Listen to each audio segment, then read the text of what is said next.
Querida igreja, eu saúdo a todos vocês com a paz do Senhor. Amém, glória a Deus. Eu louvo a Deus por esta oportunidade, nesta noite, de estar aqui com os irmãos, cultuando a Deus, louvando e engrandecendo o nome de Jesus, e também com esta responsabilidade de ministrar a palavra de Deus aos nossos corações nesta noite. Quero agradecer ao diácono William pelo convite feito, ao pastor Erlânio, pelo convite também, certamente foi combinado com o pastor da igreja sobre a questão do convite que nos foi feito. E nós louvamos a Deus, irmãos, por este trabalho de família. Nós devemos sempre trabalhar em prol da edificação das famílias. A igreja é feita de famílias, a sociedade é feita de famílias, cada um de nós faz parte de uma família, e a família é projeto de Deus, a família é bênção de Deus, Deus tem compromisso com a família, e nós, como igreja, irmãos, nós já somos aí a última trincheira de resistência neste mundo, com tantas coisas, com tantas instituições, ideias, ações que tentam destruir a família. E a igreja, irmãos, está se constituindo aí na última fronteira de resistência, para lutar em defesa da família. E nós, como igreja, devemos continuar trabalhando em prol das famílias. Meus irmãos, vamos ler a palavra de Deus em 2 Timóteo, no capítulo 3, versículo 15 a 17. Segunda carta de Paulo a Timóteo, capítulo 3, versículos 15 a 17, que diz assim, a minha versão é a NVI, diz assim: porque desde criança você conhece as sagradas letras, que são capazes de torná-lo sábio para a salvação, mediante a fé em Cristo Jesus. Toda a Escritura é inspirada por Deus e útil para o ensino, para a repreensão, para a correção e para a instrução na justiça, para que o homem de Deus seja apto e plenamente preparado para toda boa obra.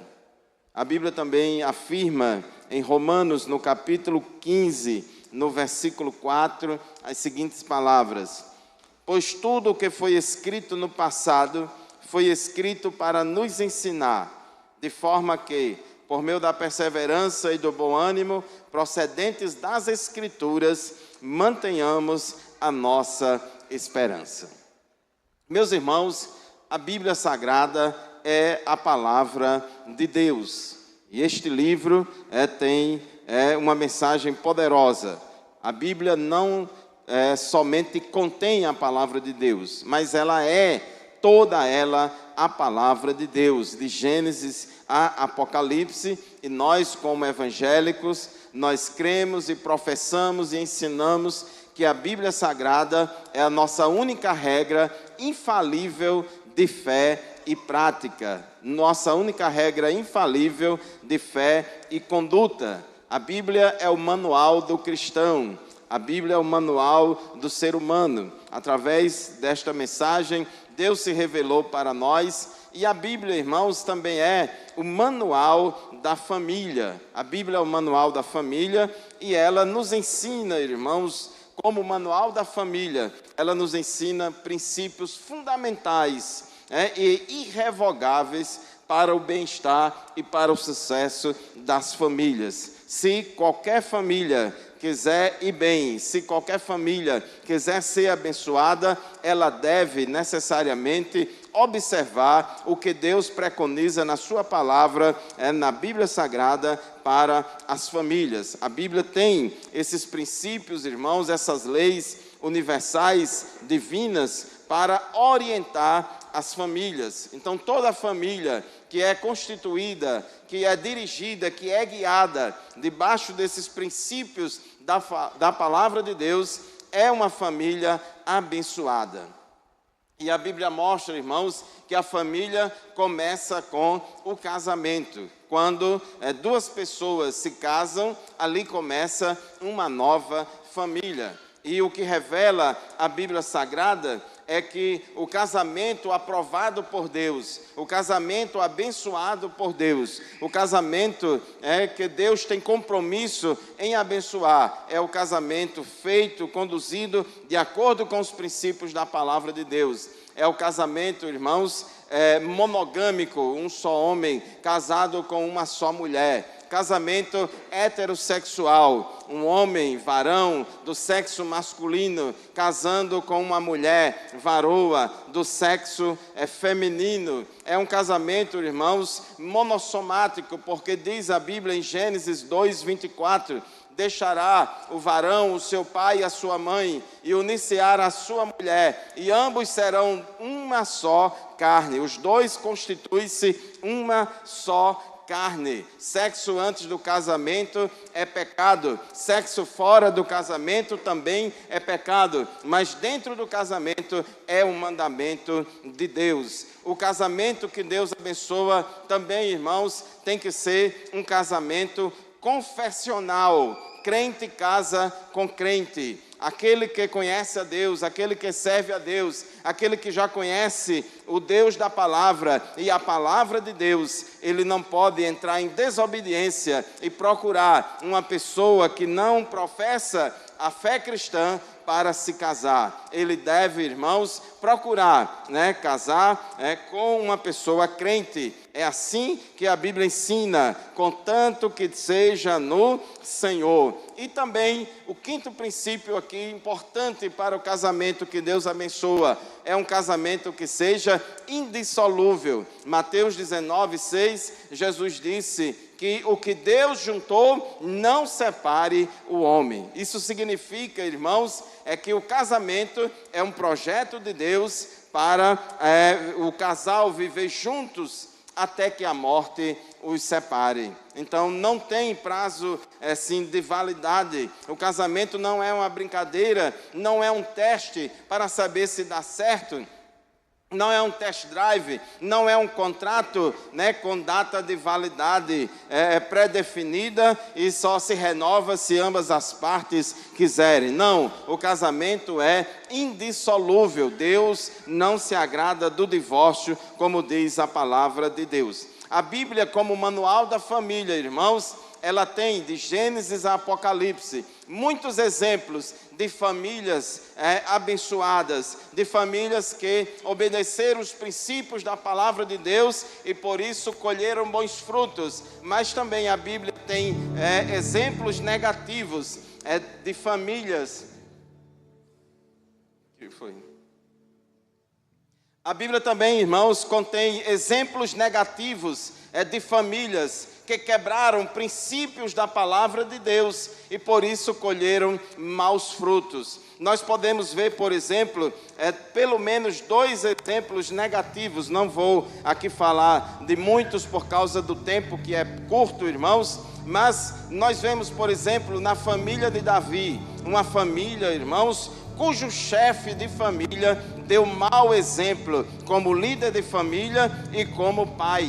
Nós observamos, irmãos, que Davi, embora fosse um bom exemplo de rei, um bom exemplo de gestor, de rei de Israel, ele foi um péssimo exemplo de chefe de família. Às vezes a pessoa é um ótimo profissional, é um empresário muito bem sucedido, às vezes a pessoa é um comerciante muito bem sucedido, às vezes a pessoa é um amigo muito legal, às vezes a pessoa é muito carismática, às vezes é um diácono muito eficiente na igreja, mas às vezes é um péssimo pai de família, é um péssimo marido, é um péssimo chefe de família. E nós, irmãos, temos que ter cuidado. A Bíblia revela, por exemplo, que Davi, irmãos, ele foi polígamo, ele teve várias mulheres. Deus nunca se agradou da poligamia, desde lá o princípio, Gênesis 2:24, deixará o homem, o seu pai e a sua mãe, e unir-se-á a sua mulher, e ambos, os dois é que são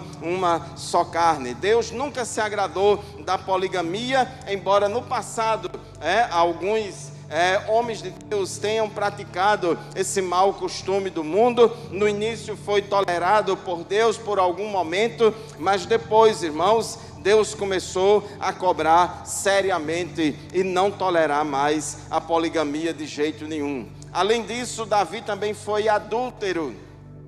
Ele não se contentou com as esposas que tinha e ainda foi colocar os olhos na esposa dos outros. E isso, irmãos, esse espírito de adultério, de traição, de imoralidade sexual tem destruído muitas famílias, muitos casamentos, muitas famílias têm sido destruídas por causa do adultério. O diabo tem usado, irmãos, esta arma mortal e letal para destruir muitos casamentos e destruir muitas famílias. E Davi, infelizmente, ele caiu no adultério, embora fosse um crente que era uma bênção, mas ele não vigiou certo dia e caiu nesse pecado de adultério, e depois, para querer consertar ou encobrir o adultério, ainda cometeu um pecado de homicídio doloso. Você observa, irmãos, que mesmo uma pessoa crente, fiel, que tinha comunhão com Deus, que servia a Deus e que era uma bênção em vários aspectos, mas se não vigiar, ele pode cometer pecados gravíssimos, porque, irmãos, o ser humano é pecador, nós todos somos pecadores, nós todos somos afetados pelo pecado, e se não vigiarmos, irmãos, nós faremos coisas pior até mesmo do que aqueles que fazem no mundo. Por isso que a Bíblia diz: não deis lugar ao diabo. Temos que vigiar. Davi também, irmãos, não educou e admoestou adequadamente seus filhos, o que provocou várias tragédias na sua família. O pai de família não deve se preocupar apenas em dar saúde, educação e alimentação e casa boa para os seus filhos. Essas coisas materiais, elas são muito importantes e elas são obrigações do pai e da mãe, principalmente do pai, que é o provedor da família. Deus não se agrada, irmãos, de chefe de família preguiçoso, vagabundo que não quer trabalhar, mas Deus se agrada, irmãos, do homem que cumpre o seu papel de provedor da família, que se preocupa em suprir as necessidades da sua esposa, dos seus filhos, de toda a sua família. Mas família, irmãos, não vive somente de questões materiais. Os filhos não precisam somente de bens, de bem-estar material, mas os filhos precisam de educação. E educação, irmãos, na palavra de Deus, educação nos princípios da palavra de Deus, é um ato contínuo, é no dia a dia, todo dia, é sem parar, onde o pai e a mãe têm que educar os seus filhos. A Bíblia diz que os pais devem criar os filhos na doutrina e na admoestação do Senhor. Doutrina é ensino da palavra de Deus, e a admoestação é advertência, a admoestação é correção, a admoestação é impor limites. E nós estamos vivendo, irmãos, numa época, num momento da nossa sociedade, no mundo, em que os pais não têm mais moral nem disposição de colocar limites nos seus filhos. Deixa os meninos fazer o que quiser, deixa os filhos fazerem o que quiserem. E Davi, irmãos, foi um desses pais que não impôs limite aos seus filhos.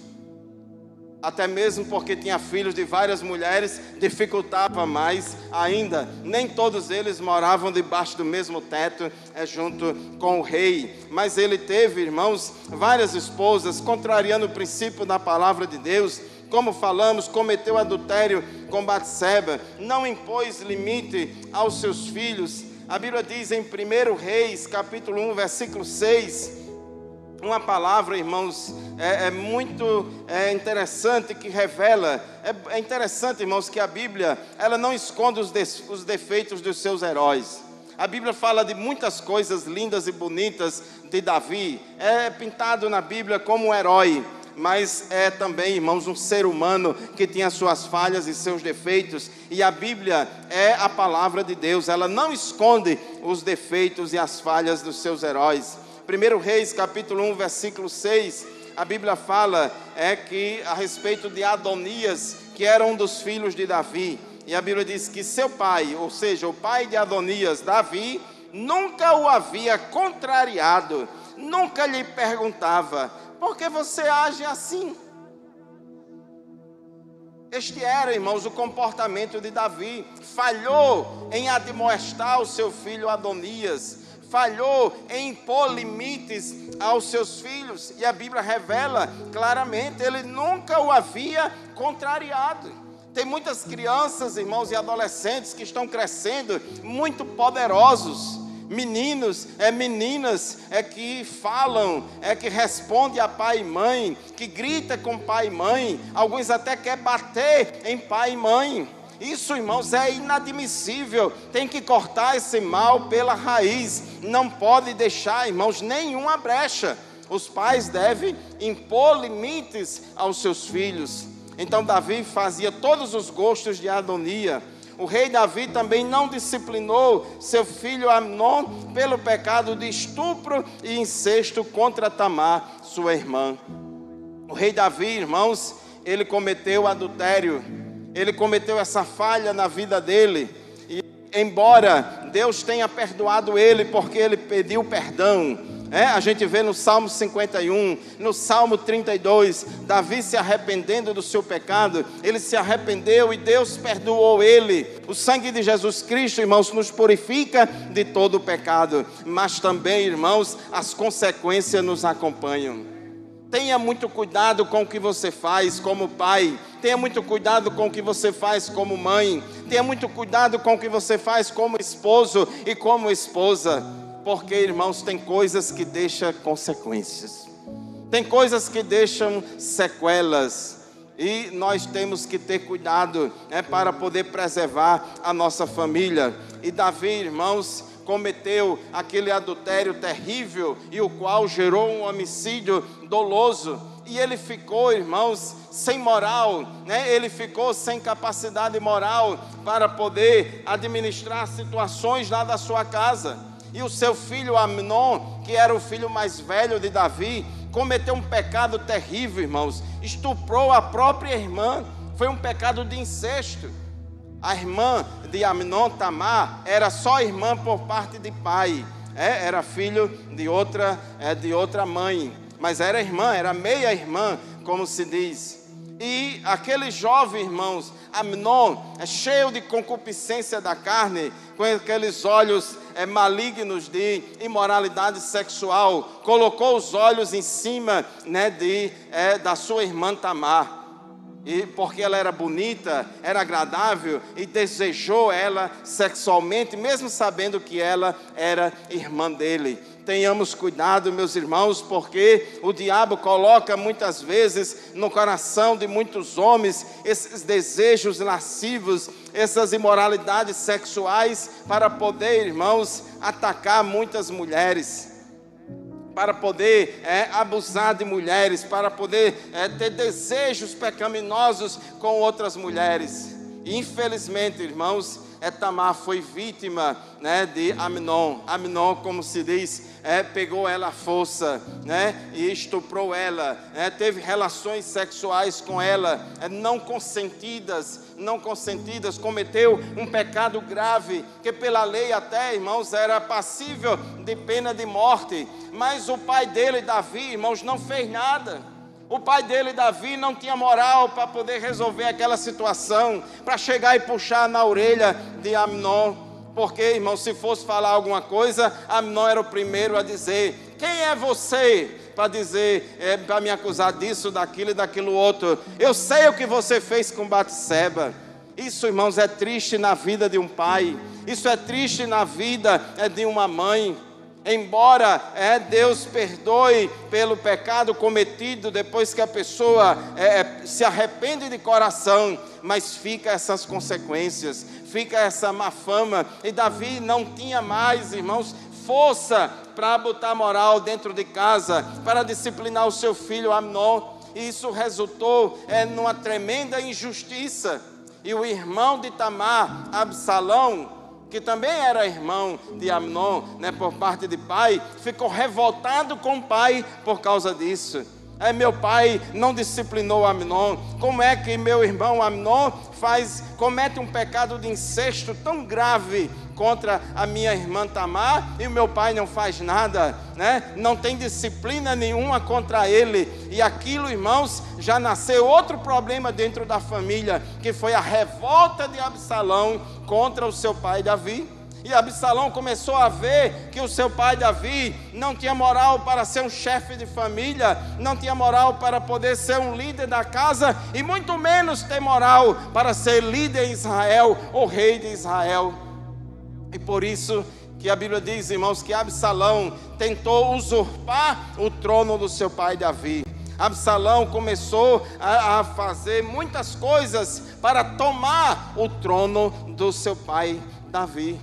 Porque, irmãos, isso tudo vai acontecendo. Claro que Absalão tinha sua culpa, claro que Absalão tinha os seus problemas e respondeu por isso, mas, irmãos, isso também foi provocado por causa de Davi, das falhas de Davi, de não colocar limites, de não chefiar bem a sua casa, de não liderar bem a sua família. Então, Absalão se revoltou contra o seu pai Davi e tentou usurpar o trono do seu pai, além, irmãos, de ter mandado matar o seu irmão Amnon.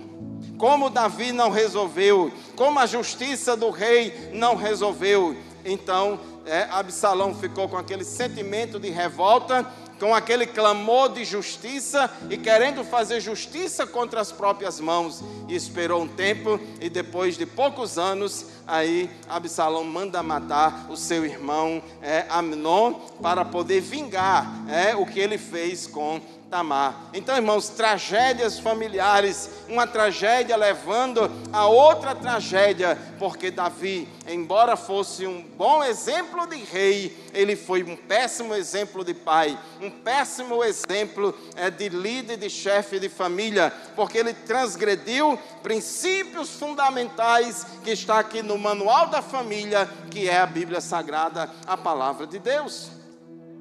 Nós vemos também, irmãos, na Bíblia, exemplo também de uma família que tinha um cidadão nesta família que também cometeu um mau exemplo, que foi Sansão. Embora os pais de Sansão fossem crentes fiéis, embora os pais de Sansão fossem servos e servas de Deus, mas Sansão, irmãos, quando cresceu, ele desprezou o plano de Deus na vida dele e amou os prazeres efêmeros do mundo. Sansão, irmãos, nasceu como resposta de Deus para ser um libertador de Israel. Deus tinha planos grandíssimos, grandiosíssimos na vida de Sansão. E Sansão era consagrado a Deus, era um nazireu de Deus. Deus chamou Sansão, irmãos, desde menino, desde pequenininho, para poder ser um libertador de Israel. Ele nasceu num lar evangélico, ele foi ensinado de acordo com os princípios da palavra de Deus. Mas infelizmente, irmãos, às vezes isso acontece. Tem jovem, tem moça, tem rapaz que faz coisas erradas aí no mundo ou dentro de casa, irmãos, porque os pais não ensinaram, porque os pais não instruíram, não disciplinaram. Mas também, irmãos, acontece, mesmo os pais dando bons exemplos, mesmo os pais sendo bênção, orientando, ensinando conforme a palavra de Deus, mas tem determinadas moças, determinados rapazes que quando crescem engrossam o pescoço e aí toma decisões equivocadas, decisões rebeldes, de se afastar dos caminhos do Senhor, de se esquecer do ensinamento do seu pai, de se esquecer do ensinamento da sua mãe, e faz como aquele filho pródigo que quer andar pelos seus próprios caminhos. Este foi o caso de Sansão. Os pais de Sansão não deram mau exemplo nenhum para Sansão, mas ele usou do seu livre-arbítrio, da sua liberdade, para poder se afastar dos caminhos do Senhor. E ao contrário de Moisés, que preferiu ser maltratado com o povo de Deus, do que por um pouco de tempo ter o gozo do pecado, irmãos, Sansão se entregou aos prazeres sexuais com prostitutas pagãs e casou com uma pagã filisteia, contrariando os princípios da palavra de Deus para o casamento. Deve ter sido uma tristeza muito grande para os pais de Sansão. Aquele que era consagrado a Deus, aquele que era o nazireu de Deus, aquele que o próprio Deus tinha falado que tinha planos na vida dele. Aí Sansão, irmãos, ele prefere dar uma voltinha lá no mundo. Dá uma voltinha lá no mundo e foi logo lá procurar, irmãos, uma prostituta filisteia, de um povo pagão, de um povo inimigo de Israel, e ele, irmãos, deu vazão a todas as concupiscências da carne, deu vazão a todos os desejos carnais. Meu querido jovem, meu rapaz, minha irmã, serva de Deus, tenha cuidado com os seus desejos. A Bíblia diz que enganoso é o coração do homem, quem o conhecerá? Nós não podemos ser guiados pelos nossos desejos, nós não podemos ser guiados pela nossa vontade, porque os nossos desejos e vontades são pecaminosos, são afetados pelo pecado. Devemos ser guiados pelo manual da família, que é a palavra de Deus. Moisés, irmãos, enquanto jovem ali no Egito, a Bíblia diz que em Hebreus 11:25, que ele preferiu ser maltratado com o povo de Deus do que por um pouco de tempo ter o gozo do pecado. Ele não amou o mundo, ele não abraçou as coisas do mundo, ele foi fiel àquilo que aprendeu com a sua mãe Joquebede. Mas infelizmente, irmãos, Sansão se entregou às imoralidades sexuais com prostitutas, e para arranjar uma moça para casar, tantas moças em Israel, tantas crentes em Israel. Aí o diabo, irmãos, foi botar no coração dele para ele casar com uma filisteia pagã chamada Dalila. E o diabo, irmãos, tem colocado muito dessas coisas na cabeça de muito jovem. Tem muito rapaz, irmãos, e aqui nessa igreja só tem mulher feia. Aqui nessa igreja, misericórdia, nenhuma dá certo comigo. Tem, irmãos, rapazes que ficam cegos, não conseguem enxergar ninguém no meio do povo de Deus. Ninguém dá certo para ele, só dá certo uma moça lá do mundo. Do mesmo jeito também tem muita moça, não consegue enxergar um rapaz que seja bênção para casar. Só consegue enxergar lá do mundo. Irmãos, esta visão é equivocada. Se for buscar um rapaz lá do mundo para casar, se for buscar uma moça lá do mundo para casar, está em desobediência, está fora da bênção de Deus. Não tem promessa de bênção de Deus na vida de quem desobedece, irmãos. Sansão preferiu ir atrás de Dalila, irmãos, e ele teve consequências muito graves das suas escolhas. Esse casamento com Dalila foi o fim dele, destruiu a vida de Sansão. Ele sofreu muito as consequências dos seus pecados, porque a lei da semeadura e da colheita nunca falha. Nós podemos escolher a semente que plantamos, mas não podemos escolher os frutos que colhemos. A Bíblia diz: de Deus não se zomba, de Deus não se zomba. Gálatas capítulo 6, versículos 7 e 8.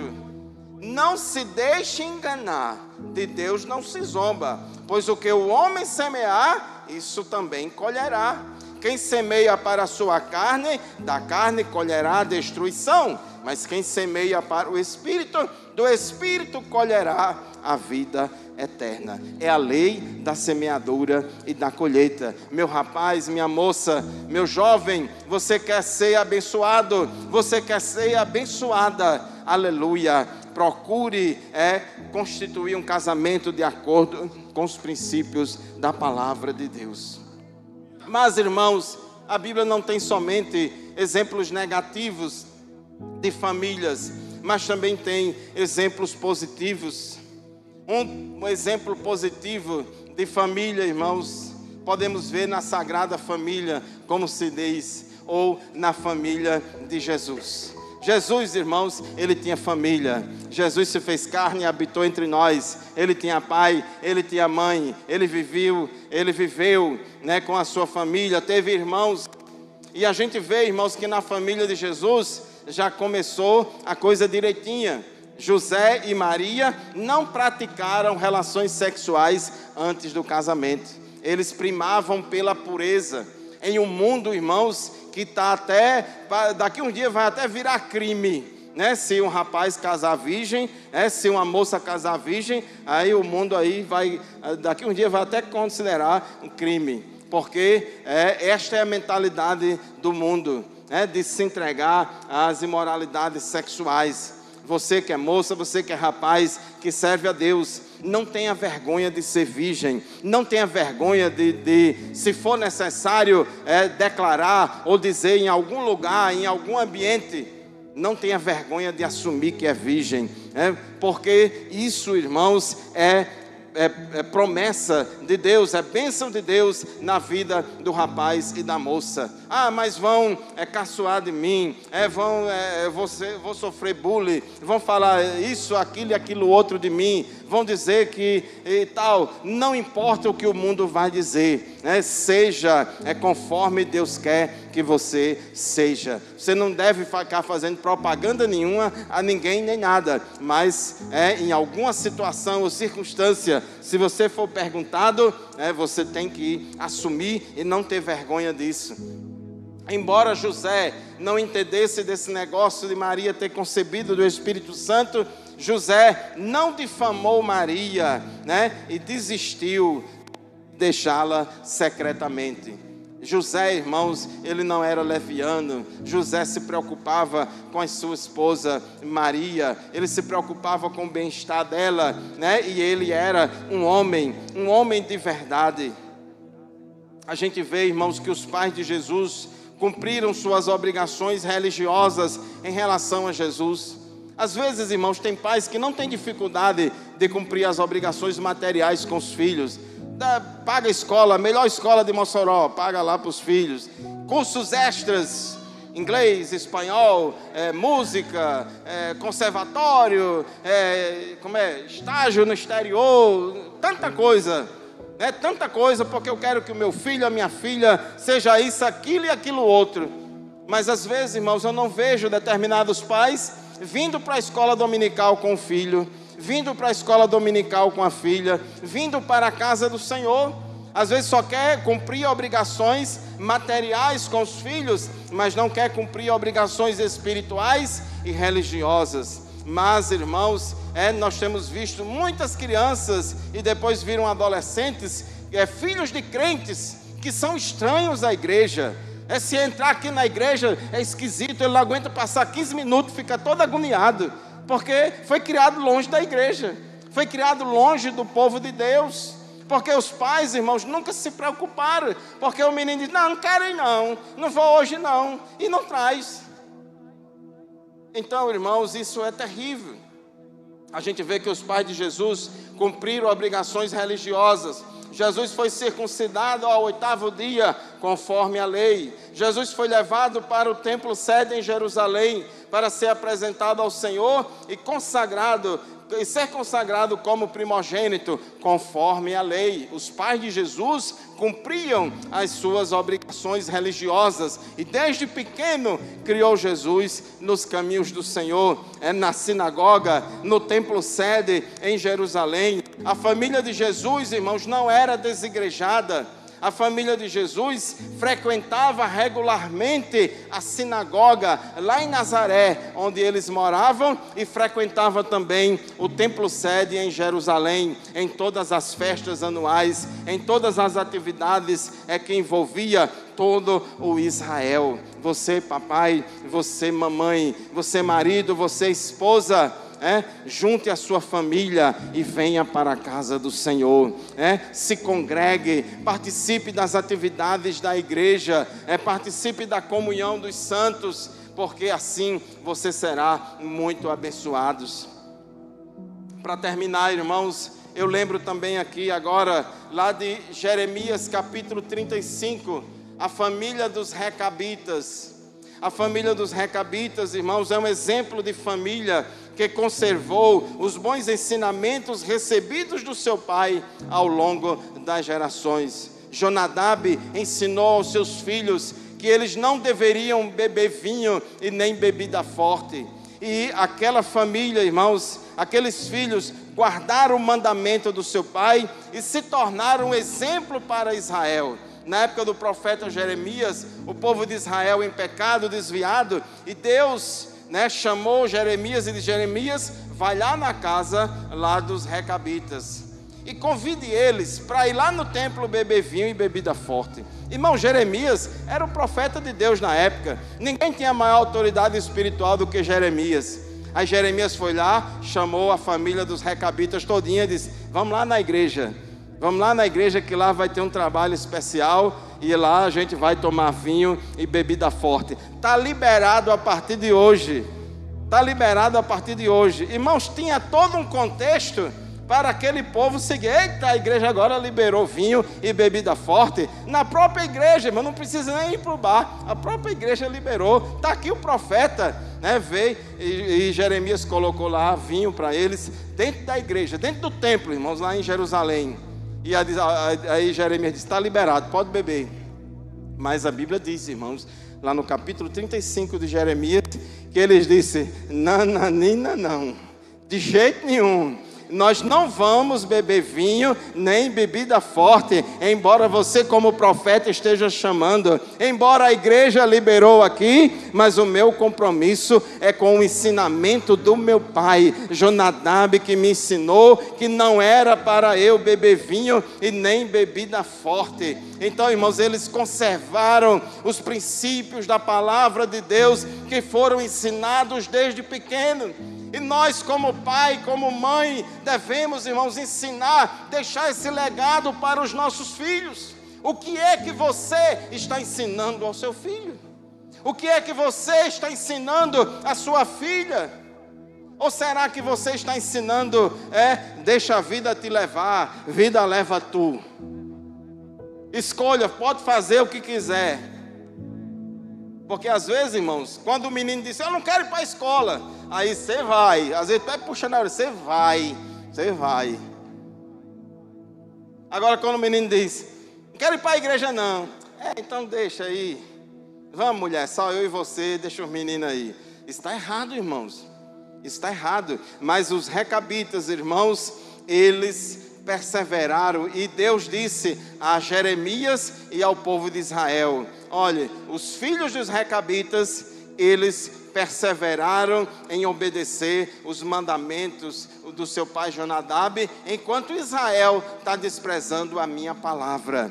Meu irmão, minha irmã, o seu pai tem ensinado, se o teu pai, se a tua mãe tem ensinado princípios da palavra de Deus, fundamentais para a sua vida, guarde no seu coração, como diz Provérbios: não esqueça o ensinamento do seu pai, não despreze o ensinamento da tua mãe. Ah, pastor, mas está tudo moderno, está tudo diferente hoje, está tudo assim, está pós-moderno. Não importa, o que o mundo ensina, não importa o que os outros fazem, mas persevere em cumprir os ensinamentos da palavra de Deus. Apesar da pressão do mundo pós-moderno, que não sabe o que quer e nem para onde vai, as nossas famílias devem permanecer fiéis aos princípios da palavra de Deus, se quisermos ser abençoados. É melhor prevenir do que remediar.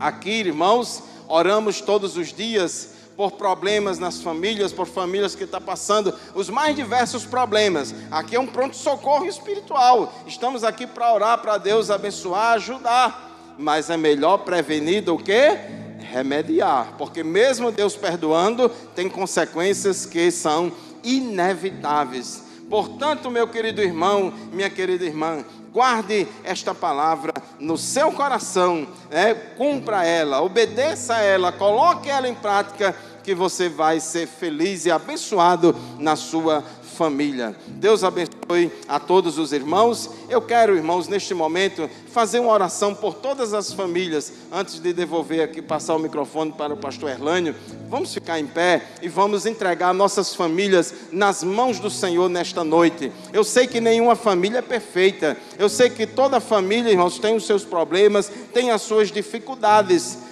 Todos nós precisamos, irmãos, de um tratamento de Deus na nossa vida. Tratamento preventivo sempre, todo dia. E às vezes até a gente precisa de um tratamento corretivo da parte de Deus. Mas vamos, irmãos, colocar as nossas famílias nas mãos do Senhor, pedindo a Deus graça e misericórdia para que Ele venha atuar em nossas vidas.